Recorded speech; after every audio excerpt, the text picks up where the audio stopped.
So about around Tuesday, I went to go buy some games, and I mean, first off, before I even continue, you may be asking, why is there a review on this channel? And the answer to that is I really don't know. Like, I don't know what this channel is at this point. I really don't know.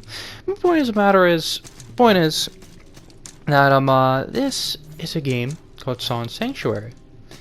And when I first heard about this game, it was basically 2D Dark Souls. It was Dark Souls meets Symphony of the Night, and that sounds awesome. It looked awesome. It had a neat art style. It looked like something I'd pay good money for. And so I bought it on Tuesday, and I was ready for a good game.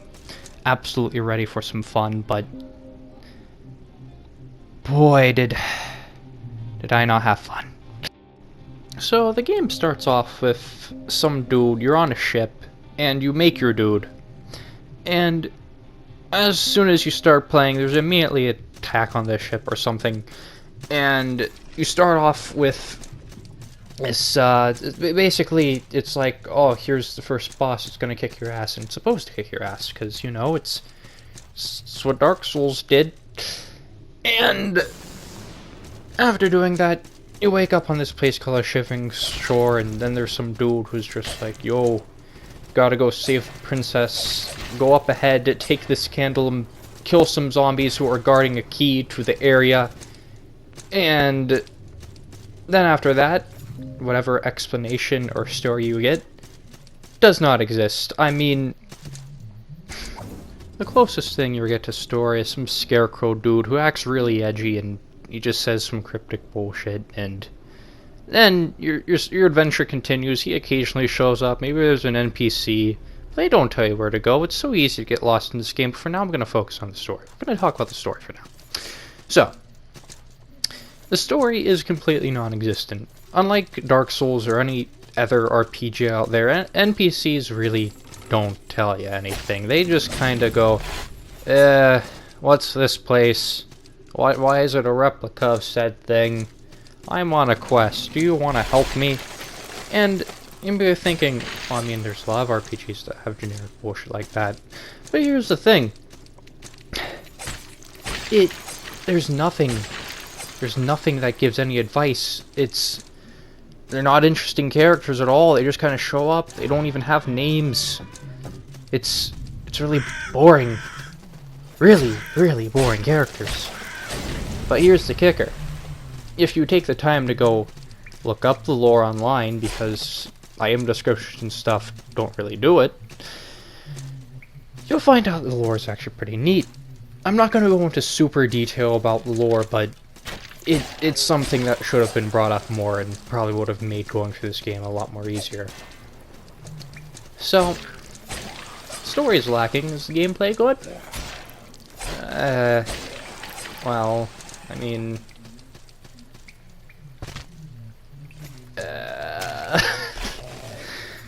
you see, the gameplay, I'm not sure how to describe. It's like it has this Dark Souls stamina bar element where you can run out of stamina and then you can't do the thing. And after that, it's just very, That's all I can really say it. The thing that brings the gameplay down is absolutely the level and enemy design. Enemies can sometimes be bullshit. Very, very easily. A good chunk of them are. In level design, there's traps that you really wouldn't see. Like, you'd have to, like, look at the TV very closely to understand what exactly is going on. It gets really annoying. Really, really, really annoying. So right now, I'm going to just show off some enemies that I think are the most bullshit. Here we have some skeleton guys. They hit you, they do some poison, but for some odd reason, they fucking teleport all over the place instead of reanimating like a normal thing, and they can stunlock you. I mean, there's a good chunk of things that can stunlock you in this game. Oh, look, there he goes. See how that was? I mean, that was pretty good. I mean, it makes sense for skeletons to teleport. Instead of just usual, you knock them down, they get back up. I think that's real neat. But, let's think. Other enemies that are complete BS. Alright. I got a good one. I'll save the best for last. Now, this is an endgame boss called the Witch of the Lake. She uses dark magic, whatever the fuck, I really don't know. I do not care. Anyways, she shoots projectiles. If you get hit by one projectile in a large combo of endless moves or projectile, you're going to get hit by the rest. Not only that, but these projectiles hurt like hell. There's nothing you can do most of the time. It's just luck-based, assuming whatever, depending what combo she does. She can sometimes go off screen and shoot you from there. It's just not good. In this upcoming video, you'll be seeing a move where I could not do anything about. She'll do a combo move where she shoots some stuff, and after I try to avoid it, she does this thing. Because there's nothing I could have done to avoid that. I could have gone backwards, but I still would have gotten hit by the rest of the bullets, so just fuck me, I guess. I mean, there's nothing I can do about it. But the worst, and I mean worst boss, worst enemy encounter I've ever had in any game, most poorly designed thing I've seen is none other than a torture device. I'm not joking, it's a literal freaking torture device. So ladies and gentlemen, this is the Tree of Men, and this boss fight is particularly... Oh. Well, yeah. I'm sorry everyone, I must have started the boss fight wrong. Anyways, this is the Tree of Men. It's a giant torture device with tons of people hanging on them. And it is the worst thing I've ever fought in a video game. The absolute worst thing. You see, its thing is that you have to... Oh,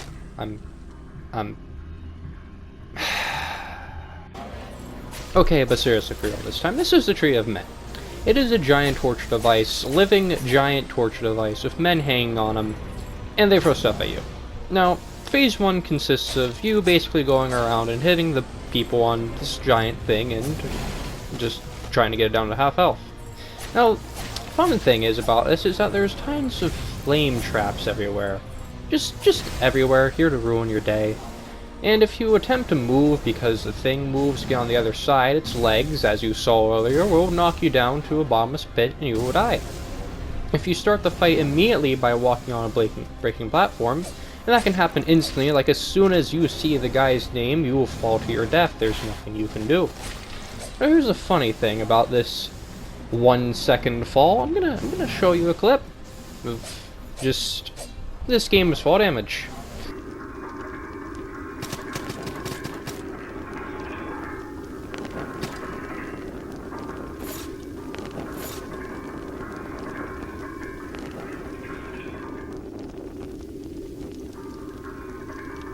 Well, what do you know? Completely and perfectly fine. Let's compare that to that fall we just had a little bit ago. Here, let me bring it back up, you know?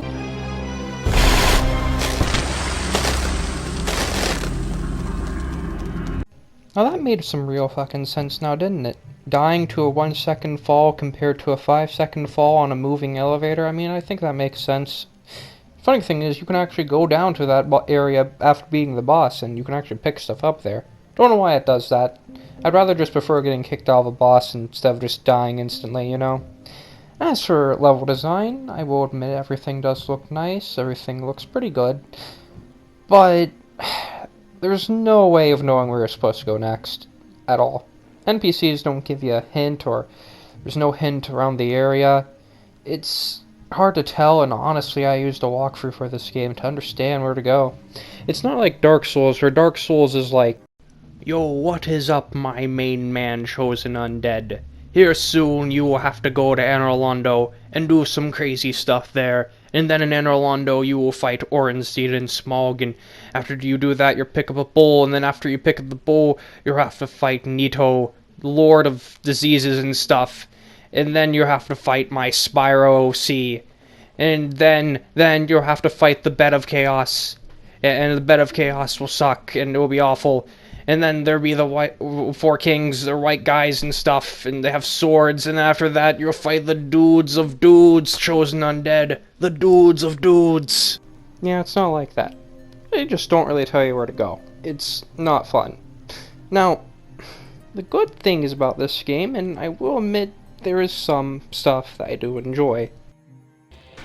The Dryad King is one of the 2 boss fights that are actually really enjoyable in this game. His attacks actually have telegraphs, they're easy and fun to avoid, and it's just a fun fight overall. Now, I mean, I'm sucking at this fight here a little bit, but I mean, hey, at least he's not like the other guys. But, anyways, that's all I really have to say about him. He's just a fun fight. The other guy is, well, he's the final boss, the Nameless God. Now, right off the bat, I will say two things I don't like about him. There's a couple attacks that do seem BS, and his start of the fight is, well, fall damage, because you have to drop down, because the developers thought it'd be cool to make it like, LOL, you're kneeling to him. Get it? It's super cool, because that's what your falling thing, that's what your falling animation looks like, and in all honesty, it just looks like you're just falling flat on your face, but he's also a fun fight. His lore is really cool, his music's amazing, but he's the final boss, and I mean, at least the final boss is good. Yeah.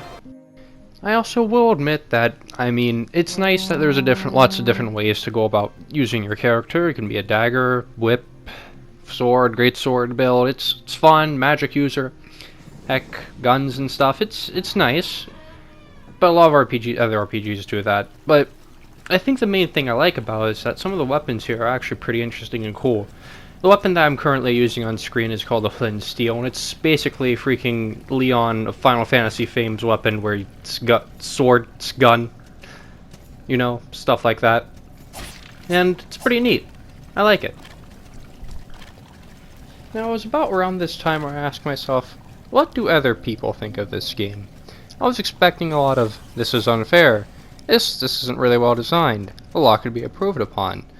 But eventually I found out this game's actually getting like 9 out of 10 and just overall positive reviews, and honestly, praising the difficulty and stuff, and honestly, the game isn't that difficult, it just has lots of unfair moments. As I said before, you can barely see any traps, it's not very well designed. And it gives me this feeling that I feel like some people have forgot what difficulty in games actually is. In fact, Song Sanctuary, after thinking about it, I thought it was just people who made this going, oh, well, this seems like a good idea, or it was either, man, this would be so hard, lol, hardest game ever, when really, you should never really base a game around that. Do not make your selling point of the game, this is the hardest thing you ever play. You make a game that's fun for other people.